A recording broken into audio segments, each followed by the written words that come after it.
भक्त रामदास। भक्त रामदासु आंध्र प्रदेश के खयाम जिले में भद्राचल नाम का एक छोटा सा गांव है। वहाँ 16वीं सदी में राम मंदिर की स्थापना हुई। यह गोदावरी नदी के किनारे बसा हुआ है। इस मंदिर की स्थापना से संबंधित एक भक्त गाथा प्रसिद्ध है, जो इस प्रकार है। यवनों का शासन था। भद्राचलम गांव में रामदास नाम का एक राम भक्त रहता था। भगवान राम पर विश्वास कर वह सब कार्य करता था। कुछ समय बाद वह उसी गांव का तहसीलदार बना। प्रतिवर्ष मालगुजारी वसूली होती थी। वह ईमानदारी से वसूला हुआ धन सरकारी खजाने में जमा करता था। बादशाह भी उसके कार्य से संतुष्ट था। स्वयं बादशाह भी भक्त था। 5 बार नमाज पढ़ता, रोज दान धर्म करता, दयालु था। 1 वर्ष तक उसी प्रकार तहसील का पैसा जमा हुआ। एक दिन अकस्मात रामदास के मन में राम मंदिर बनवाने की इच्छा जागृत हुई। उस प्रेरणा से प्रेरित होकर उसने राम मंदिर का काम प्रारंभ करवा दिया। धन तो उसके पास था नहीं, किंतु लोगों से जमीन का वसूला किया हुआ सरकारी धन था। उसने वह सारा का सारा धन राम मंदिर के निर्माण में खर्च कर दिया। रामदास को विश्वास था कि बादशाह भी ऐसे धर्म कार्य में मना नहीं करेंगे, बल्कि सुनकर खुश ही होंगे। किंतु जब बादशाह को यह बात पता चली कि तहसीलदार ने इस वर्ष का मालगुजारी खजाने में जमा नहीं की और सरकारी धन से राम मंदिर बनवा दिया, तो बादशाह को बहुत क्रोध आया। उन्होंने सिपाहियों को भेजकर तहसीलदार को गिरफ्तार करके अपने पास बुलवाया। भक्त रामदास को बड़ा दुख हुआ। बादशाह ने उसे बुरा भला कहा और पूछा, यह पैसा किसका था? किसकी अनुमति से तुमने धन खर्च किया? यह तो जनता के प्रति अन्याय है। जनता के धन को तुमने लूटा है। तुम चोर हो, विश्वासघाती हो। इस प्रकार अनेक कठोर शब्द कहे और कहा, यदि 7 दिन के अंदर सरकारी धन नहीं लौटाया तो तुम्हें फांसी की सजा दी जाएगी। तब तक तुम जेल में बंदी बनकर रहोगे। भक्त रामदास ने बादशाह से कहा कि सरकार, मैंने खजाने का धन अपने लिए नहीं, जनता के लिए खर्च किया है। अब तो मेरे राम ही मेरी रक्षा करेंगे। आपका धन आपको प्रभु ही राम लौटाएंगे। ऐसा उत्तर सुनकर राजा और क्रोधित हो उठा और बोला, ठीक है, देखूंगा तुम्हारा राम तुम्हारी रक्षा कैसे करेगा। रामदास को जेल में बंद करा दिया गया। उन्हें तो राम नाम का सहारा था। वो जेल में दिन रात राम नाम का ही भजन करने लगे। खाना पीना भूल गए। राम के सिवाय कोई मेरी सहायता नहीं करेगा, ऐसी उनकी पूर्ण विश्वास था। वह कभी कभी प्रभु राम पर गुस्सा भी हो जाते और कहते, तुम झूठे हो।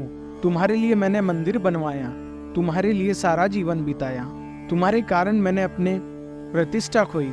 ऐसा कहते कहते वे दुखी होते, सिर पटकने लगते, कभी रोने लगते, कभी भूखे रह जाते और भगवान के चरणों में गिरकर कहते, मैं अपने प्राणों का त्याग कर दूंगा, भगवान मेरी रक्षा करो। वह भी भजन गाता, श्री राम जय राम, श्री राम जय जय राम, रघुपति राघव राजा राम, पतित पावन सीताराम। इस प्रकार भजन गाते गाते सोते, जागते, उठते, बैठते, भगवान का स्मरण करते वह जेल के कष्ट में जीवन बिता रहा था।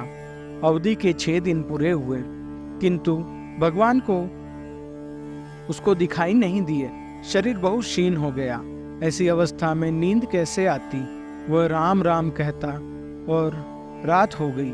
6ठी रात को ठीक 12 बजे बादशाह के महल में 2 युवक पहुंचे। बादशाह उस समय गहरी नींद में थे। युवकों ने उन्हें जगाया। बादशाह घबराकर चिल्लाए।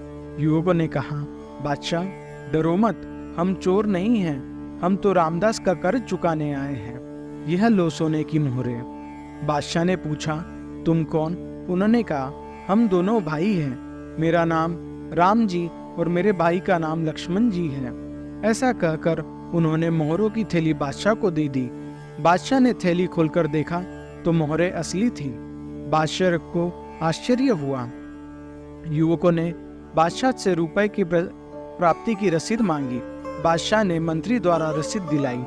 रसीद लेकर वे दोनों जब जाने लगे तो पहरेदारों ने उन्हें पकड़ना चाहा, किंतु बादशाह ने उन्हें छोड़ देने की आज्ञा दी। बादशाह को यह घटना स्वप्न जैसी मालूम हुई। प्रातःकाल बादशाह ने उन मोहरों को देखा, सब असली थी।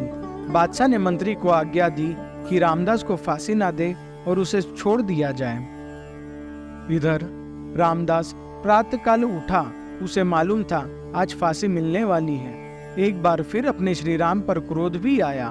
भगवान से प्रार्थना करने लगा, भगवान जो कुछ भी किया मैंने तुम्हारे लिए किया, फिर भी मैं समाज तथा बादशाह के सामने चोर, धोखेबाज प्रमाणित हुआ।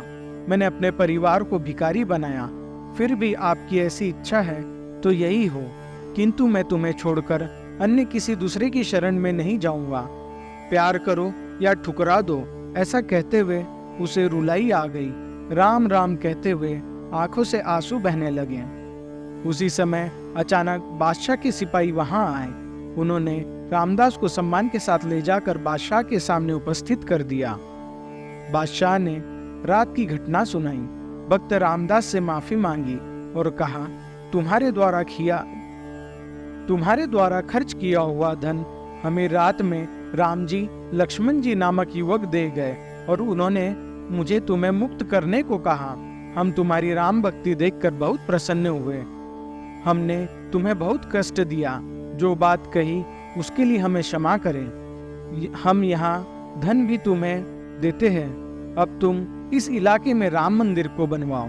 बादशाह की बात सुनकर रामदास आश्चर्य में पड़ गया। उन्हें भी पश्चाताप हुआ कि मैंने अपने राम जी को क्या क्या नहीं कहा।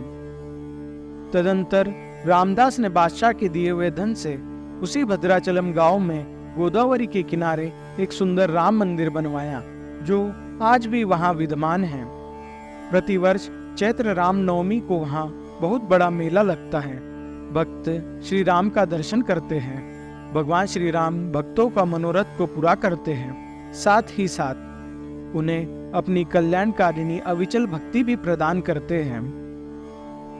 हरे कृष्णा कृष्ण कृष्ण हरे हरे, हरे रामा राम राम हरे हरे।